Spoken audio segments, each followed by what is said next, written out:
Many people think that people become observant because that's the type of lifestyle that they like to live.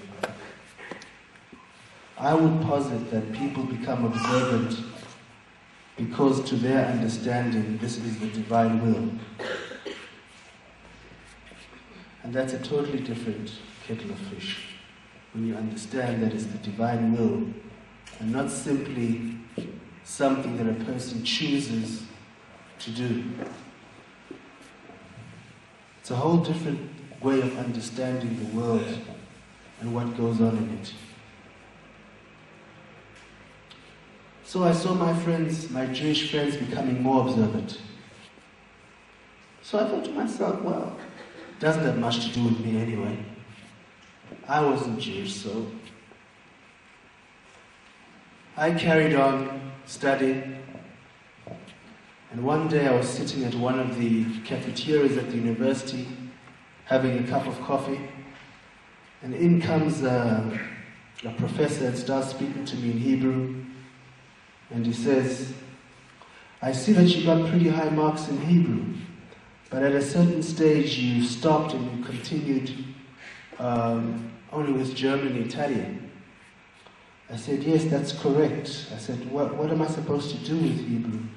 Who speaks it anyway? So then he said, look, if you want, I can organize for you to come to Israel and study Hebrew language at the Hebrew University in Jerusalem. And I thought to myself, and I said, study Hebrew at the Hebrew University in Jerusalem. What did I know about Israel? Well, I knew that there was desert, camels, Bedouin. It was a pretty hot place most of the year round. I thought, well, doesn't seem like there's much going on over there. But Baruch Hashem, I'd read a bit about Avraham Avinu. It's not by chance that converts to Judaism are called Ben Avraham Avinu, son of Avraham Avinu, or Bas Avraham Avinu, the daughter of Avraham Avinu, because their journey to achieve closeness to Hashem is very similar to the journey of Avraham Avinu himself. We saw in Parshas Lech Lecha, how does it start off? Lech Lecha me'artzecha u'mimoladetcha u'mibeit avicha el haaretz asher areka. Basically, Hashem is saying, leave everything behind, the whole world that you've come to know, and come to the land that I will show you. We know which land this is, the land of Israel.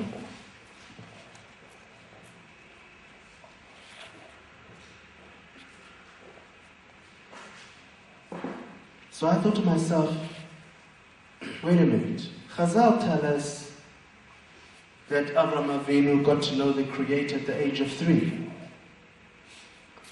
Why does Hashem now have to move him from where he grew up and bring him to Israel? What's the point in doing that? I didn't have an answer to that question. But I said, if Hashem did that, there must be a reason behind it. And I said, look, I now have the opportunity to come to Israel myself. I'm going to check it out. I'm going to see what is so special about this land. So I decided that I would come to Israel. I landed in Tel Aviv.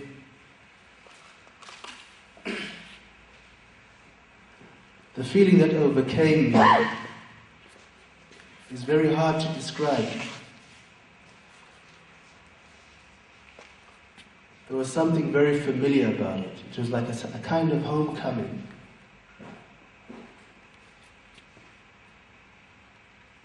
I went to the Hebrew University.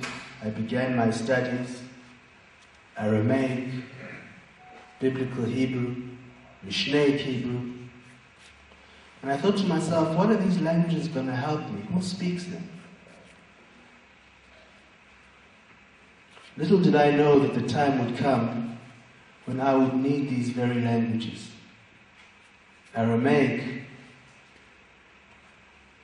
to study the Talmud, Biblical Hebrew to study Tanakh, Mishnaic Hebrew to study the writings of Chazal and Mishnayos.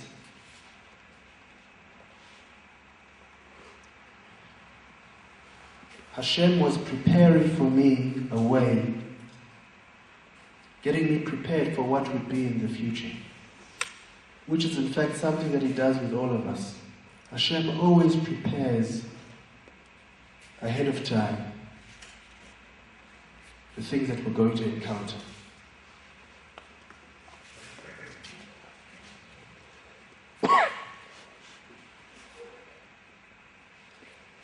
Nonetheless, I felt, look, okay, here I am studying Hebrew at the Hebrew University in Jerusalem. But what I'm looking for, what I felt in the story of Akedat Yitzchak, the binding of Isaac, and Maimonides, that special spiritual connection that I was looking for, I didn't find over there. And I said, how am I now going to join up again with what I felt in South Africa? About 2 years through my studies, I get a phone call from friends of mine from Johannesburg. It was roughly this time of year. They tell me that they're coming to study at a yeshiva in Yerushalayim. These were the friends that got closer to their own tradition through the study of Maimonides. And they said they wanted to see me. So, I agreed. I go to the yeshiva. I see all these rabbis with their black hats and long beards. I see these young men with their yarmulkes and tzitzis. I hear the sound of davening and of learning. And I see all kinds of movements that I was totally unfamiliar with. People going like this, and like this, and like this, and like this, and like this. And what's going on over here? It's a bunch of mishigoyim. People were screaming at each other at the top of their voices. And I said, oh, in a second there'll be a fight. All of a sudden everyone sits down, continues learning as if nothing's happened. I thought, wow, this is really strange. So there I was, in what seemed like a bedlam, looking at these people doing all kinds of strange things. This was what they call a Haredi yeshiva, also known as a black yeshiva. And I looked around myself and I realized that I was the only black person inside. I said, okay, black yeshiva, yes, okay. Anyway, in those circumstances, it was easier for my friends to recognize me than it was me recognizing them. And they invited me to dinner. And after dinner, they began to ask me a few questions.